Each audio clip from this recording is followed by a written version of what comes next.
let's talk about something critical for your health: blood sugar control. It's not just a concern for some. It impacts everyone's energy, mood, and long-term well-being.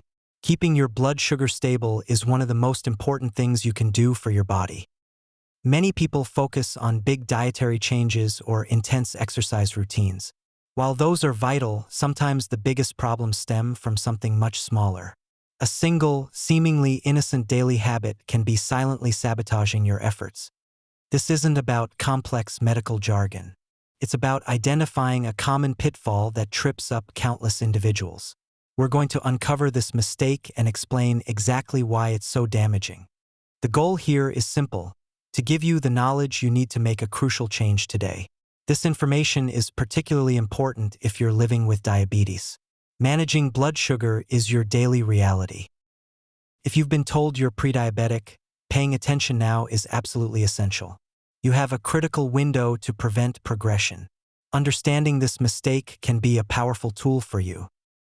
But even if you consider yourself healthy, this applies to you too. Stable blood sugar contributes to better energy levels, fewer cravings, and a reduced risk of future health issues. Everyone interested in optimizing their health should understand this. We're here to shine a light on this hidden danger. It's a habit many of us fall into without thinking. But once you know its impact, you can take steps to correct it. Let's get straight to the heart of the matter. It's time to identify the one daily mistake that could be wrecking your blood sugar. So, what is this single, pervasive habit? It's something many of us do almost automatically after eating. The mistake is consistently remaining sedentary immediately after finishing a meal. Think about it. You finish eating, you feel full, and the natural inclination is to sit down, relax, or get back to work at your desk. This lack of movement right after consuming food is the critical error. How common is this? Extremely common. In our modern lifestyles, meals are often followed by periods of sitting. Whether it's returning to a computer, watching television, or simply lounging, it's the default behavior for many. On the surface, it seems completely harmless. You've eaten, you're digesting, why wouldn't you rest? It feels natural and comfortable. There's no immediate alarm bell telling you this is a problem. You might think, I'll exercise later, or I was active earlier today. Those things are good, but they don't negate the specific impact of this post-meal inactivity. The timing is key. This isn't about needing to run a marathon after lunch. It's about the complete absence of physical activity during a crucial window. That period right after eating is when your body is processing glucose most actively. Ignoring this specific time for even a little movement is the mistake. It's subtle, it's common, and its effects are far more significant than most people realize. Let's explore exactly what happens inside your body when you make this mistake. When you eat, especially meals containing carbohydrates, your body breaks them down into glucose. This glucose enters your bloodstream, causing your blood sugar levels to rise. This is a normal process. However, if you remain completely inactive immediately after eating, that glucose tends to stay circulating in your bloodstream for longer. This leads to a more rapid and higher peak in your blood sugar levels than necessary. These are the immediate effects: rapid glucose spikes. Following a sharp spike, your body often overcompensates, leading to a subsequent drop in blood sugar. This can sometimes go too low, resulting in a blood sugar crash. These immediate fluctuations are the first consequence of post-meal inactivity. In the short term, these spikes and crashes manifest in noticeable ways. You might experience significant energy fluctuations. You feel a burst of energy after the spike, followed by fatigue and lethargy during the crash. These blood sugar swings also trigger increased cravings. When your blood sugar drops, your body signals a need for quick energy, often leading you to crave sugary snacks or simple carbohydrates. This can create a vicious cycle.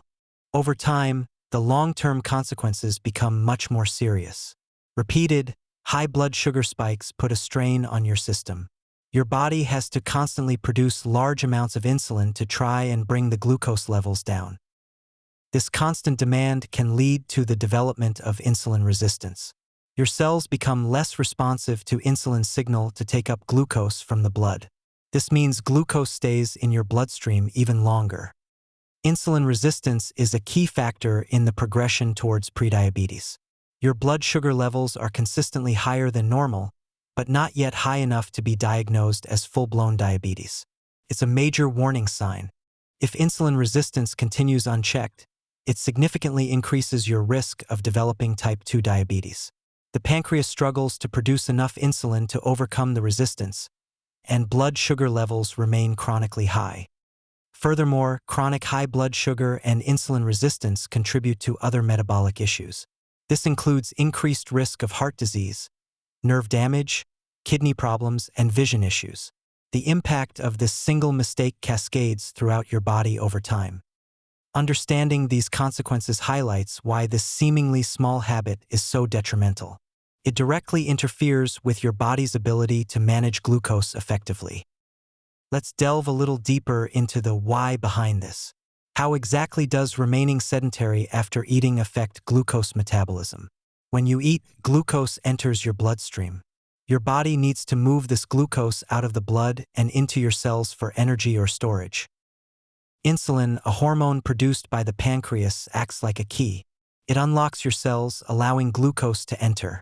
Muscle cells are particularly good at taking up glucose, especially when they are active. When you are inactive after a meal, your muscles are not actively demanding glucose for energy. This means the glucose stays in your bloodstream longer, contributing to that higher peak we discussed. Your body relies more heavily on insulin alone to clear the glucose. This brings us to the impact on insulin response. Your pancreas has to release a larger surge of insulin to handle the influx of glucose when you're sitting still. This is more work for the pancreas compared to when muscles are helping out.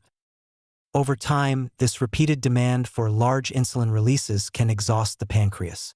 More importantly, your cells, constantly exposed to high levels of insulin, can start to become less sensitive to it. This is the development of reduced insulin sensitivity. At the cellular level, this reduced sensitivity means impaired glucose uptake by cells. Even when insulin is present, the cells don't respond as effectively to taking glucose from the blood. The glucose is left circulating. When glucose can't efficiently enter muscle or liver cells for energy or storage as glycogen, the body looks for other places to put it. Excess glucose is then converted and stored as fat. This contributes to increased fat storage, particularly around the abdomen. So, the mechanism is clear. Inactivity after eating reduces muscle glucose uptake, increases reliance on insulin, can lead to insulin resistance, impairs cellular glucose uptake, and promotes fat storage. It disrupts the entire process of how your body handles the fuel you just consumed. It's a direct physiological link between the habit and poor blood sugar control. The good news is that the core strategy to fix this mistake is straightforward. Correct the mistake itself. The solution is to incorporate some form of physical activity immediately after eating. This doesn't mean hitting the gym for an hour. Practical tips for implementation are key. The most effective action is simply walking. A short, gentle walk after a meal is incredibly beneficial. Even 10 to 15 minutes can make a significant difference. You don't need special equipment or a change of clothes. Just get up and move. Walk around your house, walk around the block, walk in your office building. The goal is to activate those muscles. Other forms of light activity work too. Doing chores like washing dishes, tidying up, or light gardening can also help. The point is to avoid prolonged sitting or lying down right after you finish eating.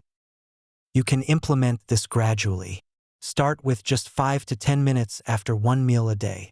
Then build up to longer durations or incorporating it after multiple meals. Gradual changes are often easier to stick with than an immediate overhaul. Consistency is more important than intensity. A short walk after every meal is far better than one long, intense workout that doesn't coincide with your post-meal window. Make it a non-negotiable part of your routine. Beyond correcting this specific mistake, supporting lifestyle adjustments amplify the benefits. Dietary considerations are always important for blood sugar. Focus on balanced meals with fiber, protein, and healthy fats, which slow down glucose absorption. Staying well hydrated is also crucial. Water helps your kidneys flush out excess glucose. Make sure you're drinking enough water throughout the day. not just with meals. Regular physical activity, separate from your post-meal movement, remains vital. Aim for consistent exercise most days of the week. This improves overall insulin sensitivity and helps manage weight. Stress management plays a role too. Chronic stress can raise blood sugar levels due to the release of hormones like cortisol. Find healthy ways to manage stress, such as meditation, deep breathing, or hobbies. Finally, adequate sleep is non-negotiable for metabolic health. Poor sleep can negatively impact insulin sensitivity and hormone balance, making blood sugar control harder. Aim for 7 to 9 hours of quality sleep per night. By combining the simple act of moving after meals with these broader healthy habits, you create a powerful strategy for managing your blood sugar. It's about building sustainable practices. We've identified the mistake: remaining sedentary immediately after eating. We've seen its significant impact, from immediate blood sugar spikes and crashes to the long-term risks of insulin resistance and type 2 diabetes. This seemingly harmless habit has profound physiological consequences. The good news is that the fix is simple and accessible to almost everyone. Incorporating just a short period of light activity, like a walk, after your meals can dramatically improve how your body handles glucose. It helps your muscles take up sugar from the bloodstream, reducing those harmful spikes. Correcting this mistake offers immense benefits. You'll likely experience more stable energy levels throughout the day, reduced cravings, and better weight management. Most importantly, you'll be actively working to protect yourself against insulin resistance and the development or progression of type 2 diabetes. This isn't something you need to put off. You can start fixing this today with your very next meal. Make a conscious decision to move for 10 to 15 minutes after you finish eating. It's a small change with a massive return on investment for your health. Remember, this information is meant to be informative and cautionary, but ultimately encouraging. You have the power to make this change. Taking control of this one daily habit is a powerful step towards better blood sugar control and a healthier future. Don't wait. Fix it today.